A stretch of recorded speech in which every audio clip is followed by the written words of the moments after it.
اعوذ باللہ من الشیطان الرجیم بسم اللہ الرحمن الرحیم۔ دوستو، ہمارے پیارے آقا حضرت محمد مصطفیٰ صلی اللہ علیہ وآلہ وسلم اللہ کے سب سے محبوب نبی ہیں۔ آپ صلی اللہ علیہ وآلہ وسلم کی پیدائش اور زندگی مبارکہ کا ہر لمحہ معجزات خدا سے منور تھا، کیونکہ آپ جیسا نہ کوئی آیا ہے اور نہ ہی آئے گا۔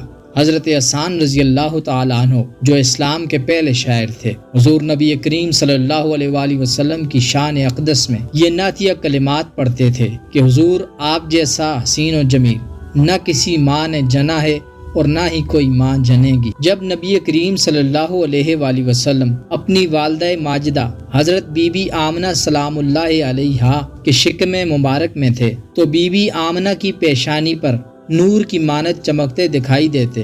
بی بی آمنہ کہیں بھی تشریف لے جاتی تو بادل آپ پر سایہ کرتے، درخت جھک کر سلام پیش کرتے اور پتھر بول کر سلامتی بھیجتے تھے۔ جب نبی کریم صلی اللہ علیہ وآلہ وسلم کی پیدائش مبارک ہوئی تو پورے آسمان پر نور ہی نور پھیل گیا۔ دنیا کے تمام بت اور مجسمے اوندے منہ گر پڑے۔ حضرت جبرائیل علیہ السلام نے مشرق و مغرب، شمال و جنوب میں جشن ولادت مصطفیٰ صلی اللہ علیہ وآلہ وسلم کی خوشی میں جھنڈے لگائے اور فرشتے آپ صلی اللہ علیہ وآلہ وسلم کے استقبال کے لیے آسمانوں سے قطاروں کی شکل میں نازل ہوئے اور ہر اندھیرا اجالے میں تبدیل ہو گیا۔ حضور نبی کریم صلی اللہ علیہ وآلہ وسلم کی ولادت باسعادت کے متعلق آپ صلی اللہ علیہ وآلہ وسلم کے دادا جان حضرت عبد المطلب فرماتے ہیں کہ میں کعبۃ اللہ کا طواف کر رہا تھا کہ اچانک میں نے دیکھا کہ کعبہ چاروں طرف سے جھکا اور مقام ابراہیم میں سجدہ کرنے لگا۔ اس دوران کعبے سے تکبیر کی صدائیں سنائی دے رہی تھیں۔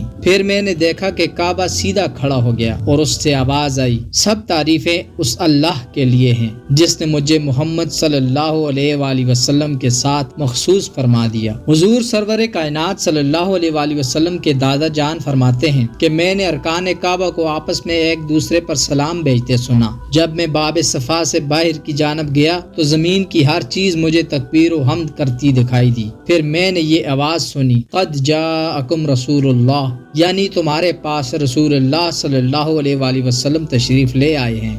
جب میری نگاہ بتوں کی جانب مرکوز ہوئی تو سب کے سب بت اوندے منہ گرے پڑے تھے۔ رسول خدا صلی اللہ علیہ وآلہ وسلم کے دادا جان کہتے ہیں کہ یہ سب کچھ دیکھ کر مجھے شدید حیرت ہوئی اور میں اپنی آنکھیں ملنے لگا کہ شاید میں کوئی خواب تو نہیں دیکھ رہا، مگر یہ حسین منظر حقیقت تھا۔ اس کے بعد جب میں گھر پہنچا تو میں نے گھر کے اطراف میں عجیب و غریب نورانی پرندے طواف کرتے دیکھے جو کہ فرشتے تھے۔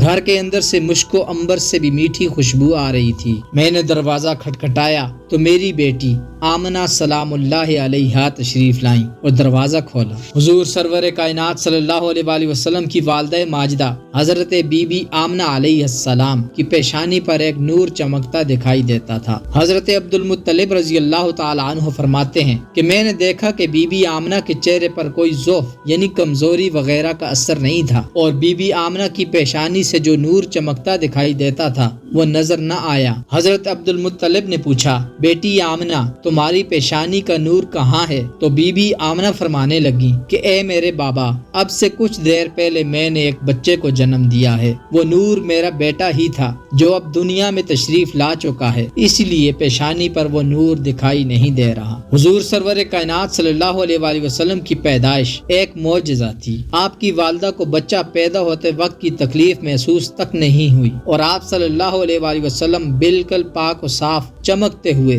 اس دنیا میں تشریف لائے۔ بی بی آمنہ سلام اللہ علیہا فرماتی ہیں کہ نبی کریم صلی اللہ علیہ وآلہ وسلم کی پیدائش کے بعد ایک غیبی آواز سنائی دی اور میں نے سنا کہ پکارنے والا کہہ رہا تھا کہ اس کا نام محمد صلی اللہ علیہ وآلہ وسلم رکھنا۔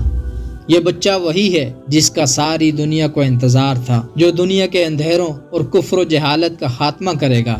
یہ بچہ وہ آخری نبی ہے جس کی تشریف آوری کی خبر تمام انبیاء کرام علیہم السلام دیتے رہے۔ اس کا نام آسمانوں پر محمود ہے اور تورات میں موید ہے، زبور میں ہادی ہے، انجیل میں احمد اور قرآن میں طٰہٰ، یاسین اور محمد ہے صلی اللہ تعالی علیہ وسلم۔ دوستو، امید کرتا ہوں آپ کو ہماری آج کی ویڈیو پسند آئی ہوگی۔ اگر ویڈیو پسند آئی ہے تو لائک کیجئے، ہمارے چینل کو سبسکرائب کیجئے۔ بہت شکریہ۔